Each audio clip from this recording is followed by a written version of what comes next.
I was miserable in my life. I didn't like waking up. I ain't have no purpose. I didn't know what I was supposed to be doing.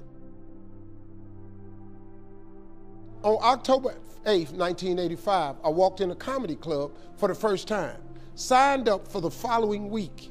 The following week, a girl took me down there. She said, "You got to go to comedy club. You're the funniest person I've ever met." I never even heard of comedy clubs. I'm 27. I walked in the comedy club.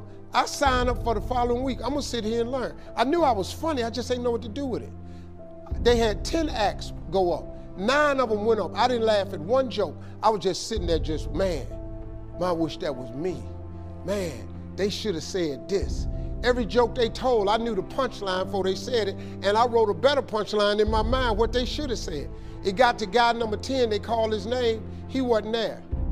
They said, well, he's not here, we're gonna go to next week's list. Steve Harvey, where are you? Long story short, I won amateur night that night. I won $50. It was a 45-minute drive to my house with this girl named Gladys. I cried 45 minutes. She said, "What you crying for? It ain't but $50. I said, no, you don't even understand. I was born tonight. I now know what I'm supposed to do. I went to work the next day, October 9th, and quit my job. With $50, I had nothing. I just never gave up. I'm gonna tell you something. That decision cost me everything I had. I lost everything. I lost my family. I lost friends. I lost everything. I became homeless. I lived in a car for 3 years. But I just saw this, I saw this vision. I just pursued it. I said, wow, that's it. You have to take chances in life. Life is about risk. If you play it safe in life, you ain't gonna have much of a life. If you play it safe, you won't have much of a life. Life is risk.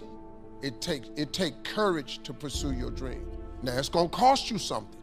Most people are not willing to pay what it costs to go after your dream, because you're gonna have to hurt a little bit.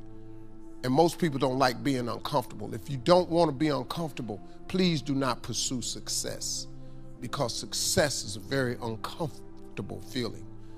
And I just learned to be comfortable being uncomfortable. Life is hard. See, for every time you have a plan, a dream, an aspiration, or a goal, do you know what happens every time you have one of those? This thing comes along called life. It happens to everybody. Life has disappointments, it's got peaks and valleys. You're gonna lose somebody you care about one day. That's a valley.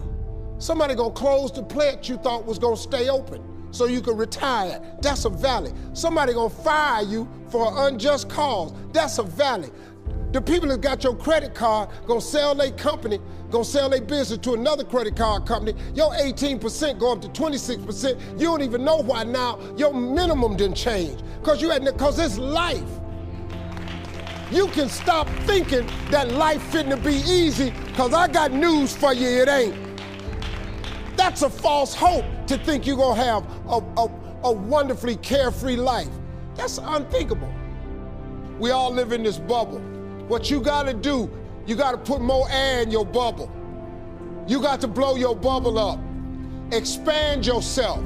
Take yourself out your comfort zone. Do not live in your bubble. Put some more air in your bubble. If you stay in your comfort zone, that's where you will fail. You will fail in your comfort zone. Success is not a comfortable procedure. It is a very uncomfortable thing to attempt. So you got to get comfortable being uncomfortable if you ever want to be successful.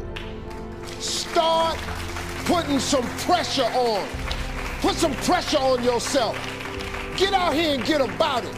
Look, I'd love to sugarcoat this thing for you. I'd love to tell you, look, you can go out here and get rich, do a couple of things. That ain't happening. You got to get real doggish. You got to get downright funky if you want to make it. Now, like I was telling you before, if you want to be ordinary, you ain't even got to listen to me. Just go on about your business. If you think ordinary is cool, ain't no problem. It's some really, really wonderful, ordinary people. But if you are sitting in this room and you have extraordinary aspirations, then you're gonna have to do extra. You put extra on top of ordinary and you come up with extraordinary. It's no other way. I'm sorry, but here's the fact. All of you have extraordinary capabilities, all of you. You have to decide if you are willing to do the things to put you in that category.